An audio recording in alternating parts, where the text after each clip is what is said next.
वालेकुम स्टूडेंट कैसे हैं। आज का जो टॉपिक है बहुत ज़्यादा इम्पॉर्टेंट है। Like universal gravitation, Coulomb's law. ठीक है, कूलम्स लॉ के बारे में हम पढ़ेंगे।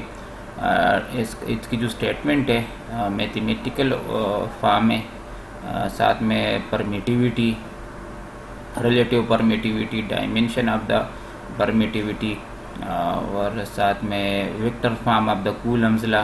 ठीक है, 3 तरीक़ों से हम पढ़ेंगे। तो आज का जो लेक्चर है बहुत ज़्यादा इम्पॉर्टेंट होने वाला है। ठीक है, अच्छा, हमें पता है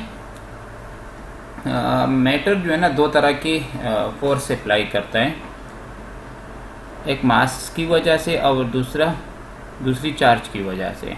ठीक है, मास की वजह से तो हम जानते हैं लॉ ऑफ यूनिवर्सल ग्रेविटेशन है, न्यूटन ने हमें बताया था कि जब दो मासेस के दरमियान फोर्स ऑफ अट्रैक्शन है, और ये force of attraction product of the masses के डायरेक्टली प्रोपोर्शनल है, और इनके दरमियान जो डिस्टेंस है वो उसके square of the distance between them जो है ना, इसकी क्या है, इनवर्स प्रोपोर्शनल है। ठीक है, तो लॉ ऑफ यूनिवर्सल ग्रेविटेशन में 2 लॉज उसने कंबाइन किए थे न्यूटन ने, product law and inverse square law. ठीक है, तो ये जो आपको नज़र आ रहा है, ये F sub G is equal to capital G mass 1 mass 2 divide by R square, ये आपके पास लॉ ऑफ यूनिवर्सल ग्रेविटेशन है। इसमें आपको ये कैपिटल जी जो नज़र आ रही हैं, ये आपके पास यूनिवर्सल कांस्टेंट है। मतलब इन 2 मासेस के दरमियान m1 m2 के दरमियान अगर आप कोई भी मीडियम रखते हैं, तो इस जी की वैल्यू पे कोई असर नहीं, इस फोर्स पे इस जी की वैल्यू पे कोई फोर्स कोई वो नहीं पड़ता फ़र्क, मतलब ये कांस्टेंट ही है। ठीक है, सही है। तो यहाँ पे मैंने लिखा है, और ये जो फोर्स है इसके फोर्स पे पर भी कोई असर नहीं पड़ेगा अगर कोई मीडियम रखते हैं बिटवीन 2 मासेस। ठीक है, इसके फोर्स पे क्या फ़र्क पड़ेगा अगर आप इस मासेस को इंक्रीज़ करते हैं या इसके डिस्टेंस को आप इंक्रीज़ या डिक्रीज़ करते हैं, लेकिन मीडियम रखने से ग्रेविटेशनल फोर्स पे कोई असर नहीं पड़ेगा। और ये जी जो है ना, जहाँ भी आप इसको मेजर करना चाहें, ठीक है, यूनिवर्स के एक कॉर्नर में या दूसरे कॉर्नर में या मिडल में, G value will remain constant. So 6.67 multiply 10⁻⁻11 इसकी वैल्यू है। ठीक है, newton metre square divide by kilogram इसकी क्या है, इसका वो यूनिट है। ठीक है, तो यहाँ पे मैंने लिखा है gravitational force doesn't effect bye medium place between 2 masses. 2 masses के दरमियान अगर आप किसी भी मीडियम को रखते हैं तो इस फोर्स पे इस असर नहीं पड़ेगा, और ये जी भी आप कांस्टेंट है, हमेशा के लिए कांस्टेंट ही रहेगा। ठीक है, ये तो न्यूटन ने हमें बताया कि मासेस की वजह से क्या है, फोर्सेस है, मासेस की वजह से लॉ ऑफ यूनिवर्सल ग्रेविटेशन है, मतलब 2 मासेस के दरमियान फोर्स ऑफ अट्रैक्शन है। ठीक है, इसमें रिपल्शन नहीं है। लॉ ऑफ यूनिवर्सल ग्रेविटेशन में सिर्फ अट्रैक्शन ही है और इसमें रिपल्शन नहीं है। ठीक है, सेम कॉपी करके कूलम्स ने कॉपी किए हैं। उसने कहा है कि 2 चार्जेस के दरमियान क्या है, फोर्स ऑफ अट्रैक्शन है और रिपल्शन है।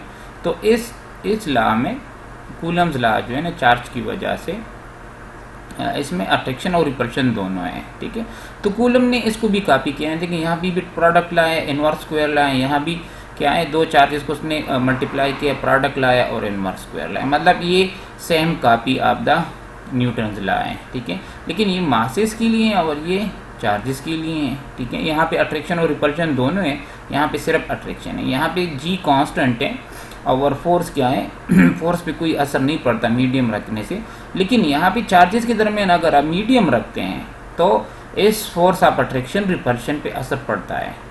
ठीक है, तो इसलिए ये इसका मैथमेटिकल फॉर्म जो है ना, सेम ग्रेविटेशन लॉ की तरह है। तो मासेस की वजह से भी फोर्स ऑफ अट्रैक्शन, मासेस की वजह से क्या है, 2 मासेस एक दूसरे को अट्रैक्ट करते हैं, तो इसलिए चार्जेस भी क्या आ गए, चार्जेस की वजह से भी फोर्स अप्लाई होता है। तो मासेस की वजह से एक किस्म का फोर्स अप्लाई होता है और चार्जेस की वजह से भी। तो ये जो है ना ये कूलम्स लॉ है, same copy of the law of universal gravitation है, ठीक है। तो इसके बारे में हम क्या करेंगे, पढ़ेंगे, ठीक है, तफसील से। तो सबसे पहले आते हैं स्टेटमेंट की तरफ। तो स्टेटमेंट इसका ये है, द फोर्स ऑफ अट्रैक्शन और रिपल्जन। तो फोर्स दो तरह के हैं, फोर्स ऑफ अट्रैक्शन और रिपल्जन है, between 2 point charges, 2 point charges के दरमियान। अतः ये स्टेटमेंट के ख़त्म होने के बाद मैं बताऊंगा आपको कि ये 2 पॉइंट चार्जेस उसने क्यों सेलेक्ट किए हैं, ठीक है। द फोर्स ऑफ अट्रैक्शन और repulsion between 2 point charges is directly proportional to product of charges. तो देखिए यहाँ पे प्रोडक्ट लाए, प्रोडक्ट ऑफ चार्जेस के ये डायरेक्टली प्रोपोर्शनल है, फोर्स ऑफ अट्रैक्शन और रिपल्जन या इलेक्ट्रोस्टैटिक फोर्स, ठीक है।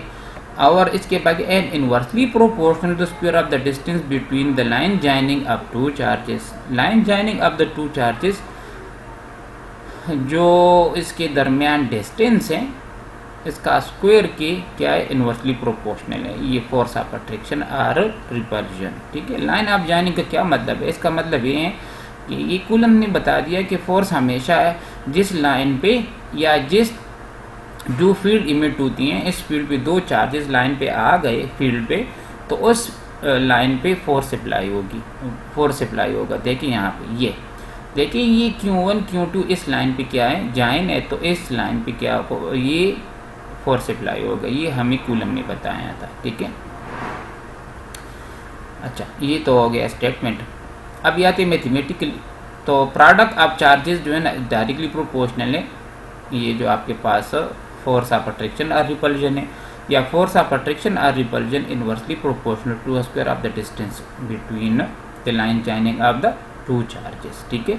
तो इसको हम कहते हैं प्रोडक्ट लॉ और इसको हम कहते हैं इनवर्स स्क्वायर लॉ, ठीक है। तो इन दोनों को ज्वाइन करते हैं, ठीक है। इन दोनों को ज्वाइन करने के बाद हमें क्या हासिल होता है, एक स्टेप मैं यहाँ पे इंक्रीज करता हूँ।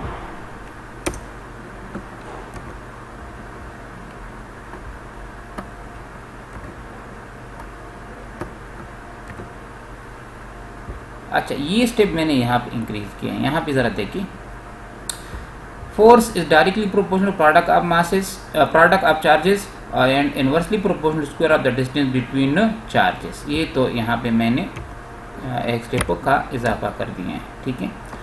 अभी देखिए हमें पता है अगर आप इसको हटाते हैं इस प्रोपोर्शनलिटी को, तो इसके जगह आप कांस्टेंट लगाएंगे और इक्वल। तो यहाँ पे देखें इसको मैंने हटाया, यहाँ पे मैंने क्या इक्वल लगाया और कांस्टेंट, ठीक है। ये तो क्या है हमारे पास, ये के इज कांस्टेंट प्रोपोर्शनलिटी, ठीक है। और ये के जो है ना ये जी की तरह कांस्टेंट नहीं है, मतलब यूनिवर्सल कांस्टेंट नहीं है, इसकी वैल्यू चेंज होती है मीडियम टू मीडियम, ठीक है। तो हमारे पास मैथमेटिकल फॉर्म जो है ना, if sub E is equal to capital की Q1 Q2 divide by R square, ये हमारे पास कूलम्स लॉ है, ठीक है। डायग्राम में ज़रा देखें, ये Q1 चार्ज है और ये Q2 चार्ज है और एक दूसरे से R डिस्टेंस पे हैं, ठीक है। तो यहाँ पे एक किस्म का फोर्स है, क्योंकि यहाँ पे डिस्टेंस कम है तो फोर्स ज़्यादा है। यहाँ पे ज़रा देखिए, यहाँ पे डिस्टेंस कम तो फोर्स ज़्यादा, दोनों इन्वर्सली प्रोपोर्शनल हैं। अब इन दोनों के दरमियान Q1 और Q2 का चार्जेस के दरमियान R डिस्टेंस है, ठीक है। यहाँ पे डिस्टेंस ज़्यादा है, तो यहाँ पे फोर्स कम होगा, तो यहाँ पे फोर्स ज़्यादा है और यहाँ पे फोर्स कम है, ठीक है। इक्वेशन में K जो है ना ये कांस्टेंट ऑफ प्रोपोर्शनलिटी है, ठीक है, कांस्टेंट ऑफ प्रोपोर्शनलिटी है, ये K जो है कांस्टेंट ऑफ प्रोपोर्शनलिटी है, ठीक है। The value of depend upon the nature of the medium between 2 charges. दो चार्जेस के दरमियान अगर किसी मीडियम को रखते हैं तो इसकी वैल्यू इस पर डिपेंड है। तो मैंने बता दिया हर मीडियम के लिए क्या है, ये चेंज होगी, ठीक है। रबड़ के लिए अलहदा है, प्लास्टिक के लिए अलहदा है, वाटर के लिए अलहदा है, एयर के लिए अलहदा है, ठीक है। तो इसको हम कहते हैं प्रोपोर्शनलिटी कांस्टेंट, ठीक है। अभी आते हैं, ठीक है, चार्ज, ठीक है, कूलम लॉ इन एयर। हम कूलम लॉ को क्या, अब के की वैल्यू जो है ना हमारे पास ये के की है, के की वैल्यू यहाँ पे 1/4πε0 है। के की वैल्यू क्या है, अगर आप के की जगह 1/4πε0 लगाए तो आपके पास ही कूलम लॉ इस तरह आ जाता है। फिर F sub E is equal to 1/4πε0 Q1 Q2 divide by R square, we are, ये यहाँ पे क्या है, पाई जो है आपको पता है ये कांस्टेंट है, 3.14 है, 4 कांस्टेंट है। एप्सिलॉन नॉट ये क्या है, परमिटिविटी इन एयर है, ठीक है। तो फ्री स्पेस परमिटिविटी है 8.85 multiply 10⁻⁻12 newton inverse metre inverse square और कूलम स्क्वायर, ठीक है। इसकी वैल्यू निकालते हैं।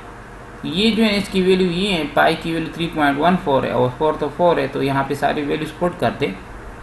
4 मल्टीप्लाई 3.14 मल्टीप्लाई 8.85 मल्टीप्लाई 10⁻⁻12, इन सबको मल्टीप्लाई कर दे और 1 को एस पे डिवाइड कर दे और 12 को ऊपर ले जाएं, ठीक है। तो इनको मल्टीप्लाई किया है 111.156, इसको इस पे डिवाइड करें 0.00899 मल्टीप्लाई 10⁻12, ये -12 ऊपर चला गया तो +12 हो गया है, ठीक है।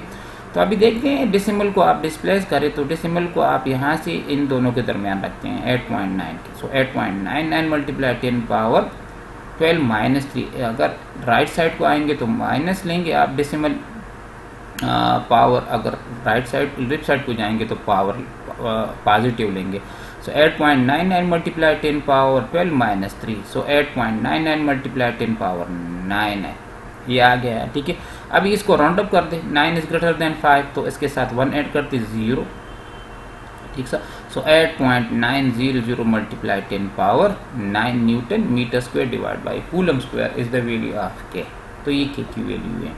अगर आप यहाँ पे 0 नहीं लगाते तो ना लगाए, so 9 multiply 10⁻9 newton metre square divide by coulomb square, ठीक है। सो अगर एयर के लिए ये हमारे पास है, ये वैल्यू जो आ गई आपके पास एयर के, क्योंकि यहाँ पे हमने एप्सिलॉन नॉट लगाए हैं, क्या लगाए, एप्सिलॉन नॉट, ये एप्सिलॉन नॉट है ये, तो यहाँ पे हमने एप्सिलॉन नॉट लगाए तो के की वैल्यू ये एयर के लिए है, ठीक है। अच्छा, अब हम देखते हैं कूलम्स लॉ मैथमेटिकल फॉर्म के इसमें मीडियम में, कूलम्स लॉ इन मीडियम।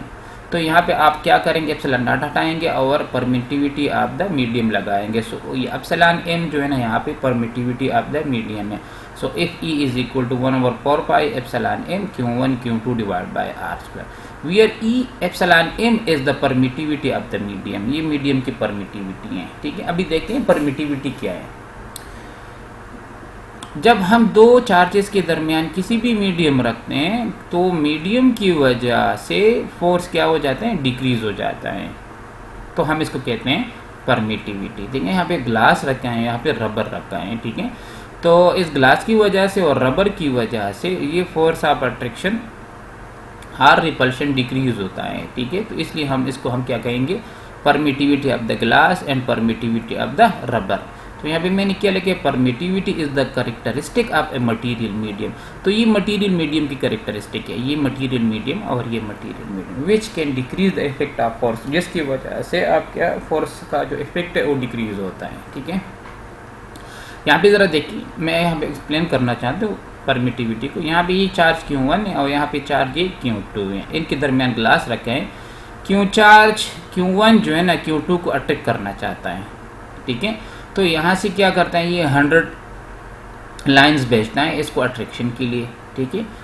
तो 100 लाइन इस मीडियम से पास होंगे, लेट से 100 मीडियम लाइन पास होंगे, तो इस मीडियम ने क्या करना है, कुछ लाइन एब्जॉर्ब करना है और कुछ लाइन यहाँ पे भेजनी है। लेट से 100 लाइन में यहाँ पे 90 एब्जॉर्ब हो गए और 10 जो है ना यहाँ पे इसको अट्रैक्ट करने या रिपेल करने के लिए यहाँ पे बाहर आ गए। तो देखिए 90 यहाँ पे एब्जॉर्ब हो गए तो 90 इसकी क्या है, परमिटिविटी है, ग्लास की क्या है, परमिटिविटी है, ठीक है। अब यहाँ पे रबर को देखते हैं, इस रबर जो मीडियम है देखते हैं, Q1 चार्जेस Q2 को अट्रैक्ट करता है या इसको इस Q2 Q1 को अट्रैक्ट करना चाहता है, ठीक है। तो लेट से Q2 जो है ना यहाँ पे 50 लाइन भेजते हैं और 50 लाइन भेजने से यहाँ जो मीडियम पड़ी है इसने क्या किया है, इसने तकरीबन 30 एब्जॉर्ब किए हैं और 20 जो है ना यहाँ इसको अट्रैक्ट करने के लिए यहाँ पे बाहर आ गए। तो 30 इसने एब्जॉर्ब किए हैं, जितनी इसने एब्जॉर्ब किए हैं इसकी क्या है, परमिटिविटी है, क्या है, परमिटिविटी, ठीक है। तो परमिटिविटी आप तो समझ आ गए, जितनी भी लाइन एब्जॉर्ब होंगे यहाँ पे ये इसकी मटेरियल मीडियम की क्या है, परमिटिविटी है। यहाँ पे मैंने एग्जांपल दिया है कि यहाँ पे इसकी 90 परमिटिविटी है और यहाँ पे क्या है, 30 परमिटिविटी, ये मैंने खुद से एग्जांपल दिया आपको समझाने के लिए, ठीक है। अभी आती है रिलेटिव परमिटिविटी की क्यों नौबत आई कि हम इसको रिलेटिव परमिटिविटी को क्या करें लेके। देखिए जो एयर में हमारे पास परमिटिविटी है वो 10⁻⁻12 है, ठीक है। तो हम इस तरह इसको याद करने में हमें दुश्वारी होगी कि इस मटेरियल मीडियम की इतनी 10⁻⁻12 तो ये हमें याद नहीं होता। याद करने के लिए हमने क्या किया, रिलेटिव परमिटिविटी क्या किए, इसको निकाली है, ठीक है। रिलेटिव परमिटिविटी जो है ना, एयर की जो परमिटिविटी आप किसी भी मटेरियल मीडियम में जो परमिटिव इसकी क्या करते हैं, इसको कंपेयर करते हैं, या एयर में जो फोर्स है और मीडियम में जो फोर्स के क्या करते हैं, रेशो निकालते हैं, इसको हम कहते हैं रिलेटिव परमिटिविटी, ठीक है। तो देखिए relative permittivity is equal to force in air divide by force in medium. तो फोर्स इन एयर हमारे पास ये, या फोर्स इन मीडियम हमारे पास है, तो सारे वैल्यूज चेंज ख़त्म हो जाएंगे, एप्सिलॉन नॉट नीचे आ जाएगा और एप्सिलॉन एम ऊपर चला जाएगा। तो ठीक है, A by B by C by D, तो डी ऊपर और सी बी नीचे। तो हमारे पास रिलेटिव परमिटिविटी ई एम मतलब epsilon M divide by epsilon nought, ये हमारे पास रिलेटिव परमिटिविटी है। तो देखिए permittivity of the medium is equal to relative permittivity multiply permittivity of free space या एयर। तो यहाँ पे सारी वे हमें पता है मीडियम में जो फोर्स ऑफ अट्रैक्शन रिपल्शन है इसकी वैल्यू ये है, F E divide by 1/4 pi epsilon M Q1 Q2 divide by R square, ठीक है। यहाँ पे सारी वैल्यूज पुट करें, ई एप्सिलॉन एम की जगह आप एप्सिलॉन आर और एप्सिलॉन नॉट पुट कर सकते हैं। ये हमारे पास क्या है, permittivity of the material medium में, ठीक है। अच्छा डायमेंशन, ज़रा परमिटिविटी की dimension, unit of the permittivity is newton inverse metre inverse square और कूलम स्क्वायर। तो आप इसको इस फॉर्म में भी लिख सकते हैं, माइनस माइनस नीचे ले आए, so coulomb square divide by newton power 1 और मीटर पावर 2, ठीक है। हमें पता है एम्पेयर, हमें पता है चार्ज पर सेकंड है, करंट हमें पता है ना, चार्ज पर यूनिट टाइम। तो एम्पेयर हमारे पास यूनिट है करंट की, तो coulomb per second, so coulomb is equal to ampere second और न्यूटन हमें पता है KG metre per second square है। सारे वैल्यूज आप इस यहाँ पे पुट करें, न्यूटन की जगह kilogram metre per second square put करें और कूलम की जगह आप एम्पेयर सेकंड पुट करें। तो देखिए यहाँ पे मैंने पुट किए हैं सारे वैल्यूज, तो S whole square kilogram metre per second square और मीटर तो ऑलरेडी मौजूद हैं, ठीक है। तो देखिए ये सेकंड स्क्वायर ऊपर चला जाएगा और इसको आप सेपरेट करें, so S ampere square second square ऊपर आ गया, तो सेकंड स्क्वायर किलोग्राम मीटर को मीटर स्क्वायर के साथ मल्टीप्लाई मीटर क्यूब, ठीक है। तो मेरे पास आ जाता है ये ampere square second power 4 kilogram metre cube, ठीक है। तो इसके डायमेंशन आपको पता है, करंट की डायमेंशन ये एम्पेयर की डायमेंशन, करंट की डायमेंशन यही है। एस जो है ना टाइम है, so T power 3, M G जो है ना हमारे पास मास है और ये मीटर जो है ना ये लेंथ है, ये इसकी क्या है, डायमेंशन है, डायमेंशन ऑफ द परमिटिविटी है, ठीक है।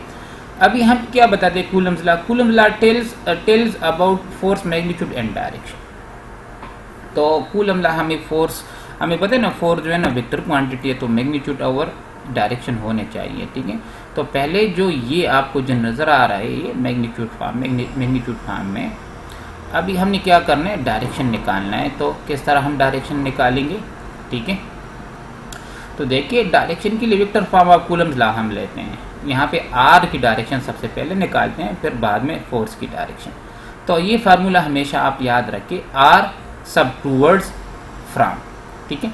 अभी देखिए ये Q1 और Q2 हैं, ये एरो जो है ना Q2 की तरफ है, ठीक है। तो अगर आपने इसको डायरेक्शन देना है किसको, इस आपको, तो टूवर्ड्स Q2 है, फ्रॉम Q1 है। तो यहाँ पे मैं किस तरह लिखूँगा, R21, तो टूवर्ड्स की जगह 2 लिखे हैं और फ्रॉम की जगह 1 लिख दिए हैं, ठीक है। अब इसको अगर डायरेक्शन देते हैं इस डिस्प्लेसमेंट वेक्टर को या यूनिट वेक्टर को, डायरेक्शन वेक्टर को, ये जो जीरो के दरमियान जो डिस्टेंस है इसको आप डायरेक्शन देते हैं, देखिए ना ये जो है ना टूवर्ड्स, ये एरो किस तरफ है, Q1 की तरफ है, टूवर्ड्स Q1 है, फ्रॉम कहाँ से है, Q2 से है, सो R12। तो ये फार्मूला आप याद रखें, इस फार्मूले की मदद से आप किसी भी R को डायरेक्शन दे सकते हैं, ठीक है। अच्छा, अभी फोर्स के लिए ऑन बाय, ठीक है। अभी देखिए यहाँ पे दो चार्जेस है, Q1 Q2 हैं, एक दूसरे को क्या कर रिपेल कर रहे हैं। तो यहाँ पे ये इसका रिपल्शन ये है और इसका रिपल्शन ये है, ठीक है। अभी देखिए Q1 Q2 पे फोर्स अप्लाई कर रहे हैं, सो Q1 on Q2, so on को आपने पहले लिखना है और बाय बाद में। तो ऑन यहाँ पे Q2 है और बाय Q1 है, सो F21, F सब 21। इसको ये इस पे फोर्स अप्लाई कर रहे हैं, तो पहले आपने ऑन लिखना है, तो Q1 पहले है और बाद में Q2, सो F12। तो आपके पास ये फोर्स की डायरेक्शन आ गई है। तो आपने क्या करना, इस फार्मूले की मदद से फोर्स की डायरेक्शन भी निकाल सकते हैं, F ऑन बाय, इसको हमेशा याद रखें, ठीक है। अभी देखते हैं यहाँ पे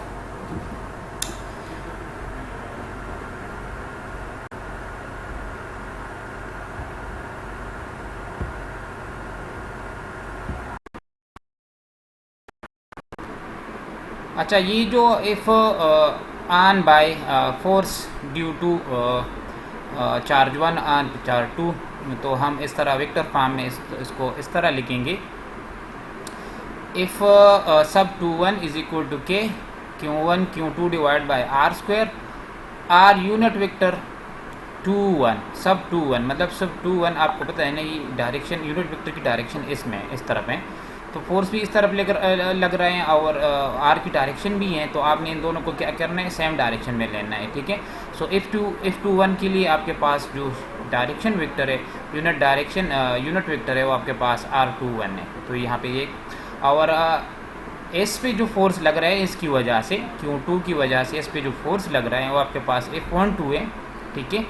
तो और इसकी जो यूनिट डायरेक्शन है आपके पास यूनिट वेक्टर है, आप पता है यूनिट वेक्टर आप हमें ये बताता है कि ये डायरेक्शन बताता है, और हमें पता है इसका मैग्नीट्यूड हमेशा वन ही रहता है, ठीक है। सो R12, so unit vector R12, तो ये वेक्टर फॉर्म में दोनों में हमने लिख दिए। तो ये आपके पास रिपल्शन केस में है, रिपल्शन केस में है, ठीक है। तो आप अट्रैक्शन केस में भी इसको लिख सकते हैं। अच्छा, हमें पता है R1 R2 जो है, R21 and R21 unit vector एक दूसरे की क्या है, अपोजिट डायरेक्शन में। तो देखिए अपोजिट है, ये R21 और ये R12 की डायरेक्शन है। तो इसलिए हम क्या करते हैं, यहाँ पे दोनों को अपोजिट डायरेक्शन, मैग्नीट्यूड में सेम है और डायरेक्शन में opposite. So R unit vector 21 is equal to minus R unit vector 12, ठीक है। तो इस तरह हमें पता है यहाँ पे दो फोर्सेस लगे, F21 और F12, ये दोनों भी क्या है, अपोजिट डायरेक्शन में और सेम इन मैग्नीट्यूड है। तो यहाँ पे लिखा है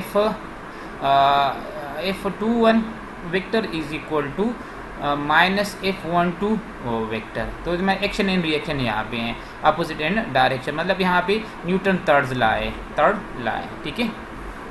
यहाँ पे मैंने क्या लिखा है, equal in magnitude but opposite in direction means action and reaction also. हमें ये भी बताएं कि यूनिट वेक्टर जो है ना, हमें इसके बराबर होता है, unit vector is equal to vector divide by magnitude. So R unit vector divide by vector, R vector divide by magnitude of the vector. तो आप ये जो इक्वेशन है यहाँ पे, ये दो इक्वेशन है, इस आर यूनिट वेक्टर और इस आर यूनिट वेक्टर है, इसकी जगह आप इसका जो वैल्यूज है ये पुट करते हैं, ठीक है। So F21 vector is equal to k Q1 Q2 divide by R square, R vector 21 divide by R is the magnitude. तो R को साथ मल्टीप्लाई करें तो आपके पास R³ बन जाता है। तो आपके पास ये इक्वेशन आ जाता है, F21 vector is equal to k Q1 Q2 divide bye R³ multiply R vector 21, R21 vector, ये आ गया। सो सेम लाइक F12 की सेम लाइक F12 फोर्स के लिए, तो ये भी हैं, देखिए के Q1 Q2 divide by R square, R12 vector divide by R magnitude, तो इन दोनों को मल्टीप्लाई करें तो R³ आ जाता है। तो आपके पास ये फॉर्म बन जाता है, ठीक है। अभी हम क्या करते हैं, इसको कार्टेशियन कोऑर्डिनेट सिस्टम में लिखते हैं, ठीक है। जहाँ आपके पास ये Q1 वेक्टर है, ये Q2 वेक्टर है, ये इस पे फोर्स अप्लाई कर रहे हैं Q1 F21 और Q2 जो है ना, Q1 पे फोर्स अप्लाई कर रहा है F12, ठीक है। इसकी जो डायरेक्शन है R21 है और इसकी डायरेक्शन r12 है इस डायरेक्शन में, ये इसका पोजीशन वेक्टर है r1 और ये इसका पोजीशन है r2। तो ये ओरिजिन है कार्टेशियन कोऑर्डिनेट सिस्टम में, तो इसको हम वेक्टर फॉर्म में लिखते हैं। ठीक है, यहाँ पे ज़रा देखिए r1 plus r21 is equal to r2, ये हमें बताएं। ठीक है, ये आप यहाँ से लिख सकते हैं। ठीक है, r1 plus r21 is equal to r2। तो देखिए यहाँ पे r1 plus r21 is equal to r2 vector. ठीक है, तो हमें क्या चाहिए, r21 वेक्टर चाहिए। So r2 minus r1 is equal to r21 vector. अब आप इसको r21 की जगह ये लिख के, ठीक है, इस इक्वेशन में ये जो इक्वेशन है आपके पास ये आगे ये वाला इसकी जगह आप क्या लिख के, ये इसकी जगह आप ये जो है ना r21 वेक्टर है, इसकी जगह आप r2 vector minus r1 vector लिख के। ठीक है, यहाँ पे मैंने लिख दिए हैं, देखिए ज़रा f21 vector is equal to k q1 q2 divide by r2 minus r1 modulus cube और r2 माइनस r1 वेक्टर। देखिए यहाँ पे मैंने प्रूव किया। f12 के लिए आप क्या करें, r1 यहाँ लिख के, r2 यहाँ लिख के और यहाँ पे r12 यहाँ लिख के। ठीक है, तो ये दोनों क्या हो जाएंगे, रिप्लेस हो जाएंगे। तो आपके पास f12 बराबर हो जाएगा k q1 q2 divide bye r1 minus r2 modulus cube और r1 vector minus r2 vector. तो ये सेकंड फॉर्म है इसकी। तो आप इस तरह वेक्टर फॉर्म जो कूलम लाया इस फॉर्म में भी लिख सकते हैं, ये जो मैंने बताया इस फॉर्म में भी लिख सकते हैं, और आप जो है ना इस फॉर्म में इसको भी लिख सकते हैं। ठीक है, और ये था हमारे पास वेक्टर फॉर्म, मैग्नीट्यूड फॉर्म भी बता दिए हैं, और कूलम लॉ जो है ना मैंने आपको कम्प्लीटली एक्सप्लेन किया है। आई होप आप समझे होंगे। तो नेक्स्ट वीडियो के लिए आप क्या करें, इंतज़ार करें। अल्लाह हाफ़िज़, अस्सलाम वालेकुम।